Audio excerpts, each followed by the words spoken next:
Jack Ma, um empresário chinês que foi professor de inglês durante muitos anos, ele fez uma fala muito provocativa no Fórum Econômico Mundial de 2018. Ele disse o seguinte: se a educação continuar como está nos próximos 30 anos, a gente vai estar em apuros.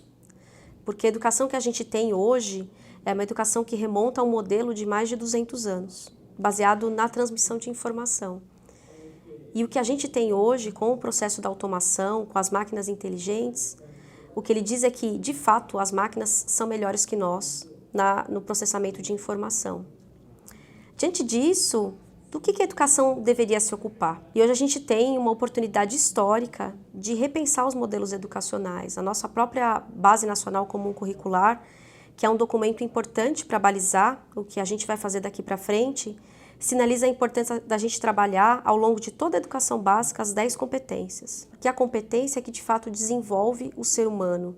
Esse ser humano que vai atuar no mundo, esse ser humano que vai transformar a realidade. Mas de fato, mudar a educação é muito complexo. As competências sinalizam a gente para o quê? Então, de fato, com o que a educação deve se ocupar. Mas isso não é suficiente, porque a gente precisa pensar no como a gente realiza os processos educacionais hoje. Então, hoje o que a gente tem é uma educação muito centrada no professor, em que a fala está centrada no professor, com processos expositivos.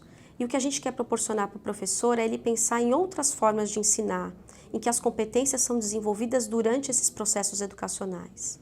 Então, a gente chama de metodologias ativas esses processos que são voltados a colocar o estudante no centro do seu processo de aprendizagem. E o que significa colocar o estudante no centro do processo?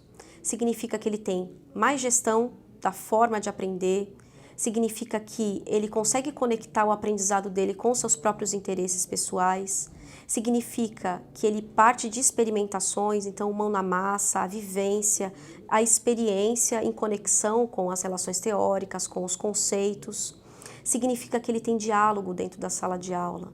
E significa que tudo isso que está acontecendo tem uma conexão com a vida real, tem uma conexão com os problemas que a gente vivencia enquanto sociedade. De toda forma, é preciso pensar no papel do professor, porque uma nova educação demanda novas competências docentes também. Então, o professor, neste modelo, ele passa a ser um designer de aprendizagem. E eu acho que é uma proposta muito interessante para o professor ele conseguir se perceber como especialista de jornadas de aprendizagem. E ele conseguir pensar de que forma eu vou pensar em desenvolver conceitos, habilidades, para que o aluno esteja no centro do processo. Da mesma forma, a gente tem novas estruturas dentro das escolas, né? Então, hoje você consegue perceber escolas não mais enfileiradas, em que todo o processo está centrado no professor, mas espaços mais flexíveis de aprendizagem. A gente consegue utilizar outros espaços que não apenas a sala de aula para aprender. E as tecnologias têm um papel muito importante em tudo isso, porque elas expandem os nossos tempos e espaços de aprendizagem. Então, a gente consegue aprender em todos os lugares, conectados com as pessoas a qualquer tempo. Então, a tecnologia ela está nesse centro também de toda essa discussão de uma nova educação e a gente precisa aproveitar o potencial da tecnologia para transformar a educação. Como uma forma de demonstrar como as metodologias ativas acontecem na sala de aula, eu escolhi uma para exemplificar, que é o estudo de caso. Então, o estudo de caso consiste em a gente organizar uma situação para ser debatida, investigada, que tem uma conexão com a realidade, mas não precisa ser uma situação real, de fato, e que os estudantes precisam investigar, precisam dialogar para construir soluções possíveis para aquele dilema que está colocado no estudo de caso. E o mais interessante é que ele aprende com os demais, porque não existe, nesses casos, uma única solução possível. Existem várias soluções possíveis. Então, à medida que os estudantes vão trocando as suas soluções, a forma como eu pensei vai se ampliando e eu vou aprendendo com os meus colegas.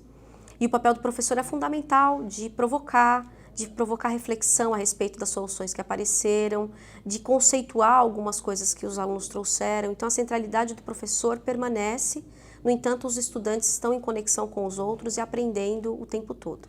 Retomando a pergunta do Jack Ma, né, do que a educação deveria se ocupar, eu penso que a educação deveria se preocupar com os estudantes, deveria se preocupar com os interesses dos estudantes, deveria se preocupar com os projetos de vida dos estudantes e, em especial, deveria se preocupar em desenvolver os estudantes para que eles possam atuar no mundo de forma mais responsável, de forma mais empática, de forma mais solidária.